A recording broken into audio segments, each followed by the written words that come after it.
Dearest associates and friends, viewers, supporters, and even those here by accident, welcome to the Quintillion Institute of Words About Words. In our world-class and world-changing work here at the Institute, we hear most often from our Rediscovery Division, and for good reason.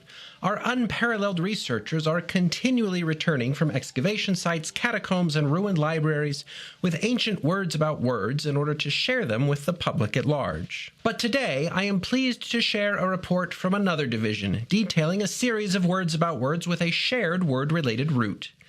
And of course, I'm told that there's hardly a more delightful class of words about words, so please join me as I share with you the Nyms, charming words that all have their roots in the Greek word for name. Of course, you have synonyms, which are words that mean nearly the same thing, like soaked and waterlogged or nice and kind. And there are the opposites, or antonyms, good and evil, rich and poor. But what about the autoantonyms, or contronyms? These are words that are their own opposites. Sometimes they just sound the same, like raise, which means to lift, and raise, which means to tear down. But sometimes they even look the same. If you're down on something, you're probably not down with it. And if something is looking weathered, that means it hasn't weathered something very well. And then, of course, there's the inflammable, which could either be the opposite of flammable or the easily inflamed.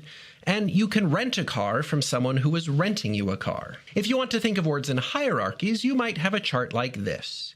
Here, furniture is a hypernym of chair, and wingback is a hyponym. Glossonyms name languages like Dutch or Tagalog, and toponyms name places or things named after places, like calling a certain portion of North America Ohio, or cheese from a particular place cheddar.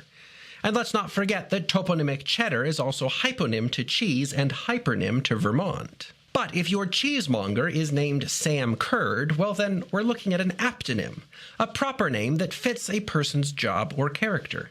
Imagine, for example, if my name were director par excellence, an aptonym to be sure, if not a little on the nose. Or maybe your aptonym isn't your given name, then it would be a pseudonym.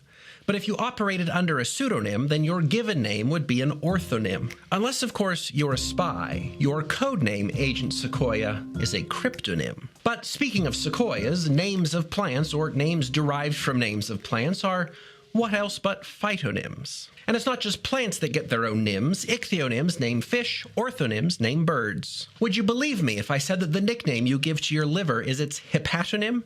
Well, of course you shouldn't. I made that one up right now. It's just a little institute humor. On the topic of humor, if your mama is eating a bonbon and says that wearing a muumuu while playing putt-putt is a no-no, then it sounds like you need to consider a wardrobe change while marveling at the string of tautonyms that you've just witnessed. Did we mention that names for people from places are demonyms? So all Ohioans are from Ohio, but not all Ohioans are Columbusites. And some Albanians are born in Europe, while others are born in New York. I've learned that you can tell a true Boisean by the way they say Boise instead of Boise, and someone will have to tell me if the Paulista Paulistano distinction actually matters outside of grammar books. But then, take your demonym-flavored modifier Polish and make it lowercase. You get Polish. The month of March is one thing, but going on a march is another. And you can be lowercase Catholic in your tastes without being uppercase Catholic in your faith. These words are capitonyms, words that change their meaning with capitalization. Then stop by Loveland, Colorado, or Washington, D.C., and you'll have found yourself visiting an anthropotoponym, or a place name derived from a person's name. In these cases, William A. H. and George, respectively. And speaking of men's names, they, or words derived therefrom, are andronyms, which means that Andrew, sharing a root with Andro, must be the ultimate andronym. Oh, but would you look at the time? The name for a period of time is a chrononym, such as autumn. Calling something incorrectly by the name of what it used to be is an anachronym. It's aluminum now, so tinfoil is anachronistic. And while calling today the present is very nowtro, you could go retro with a retronym, a new word for an old thing that distinguishes it from a new thing.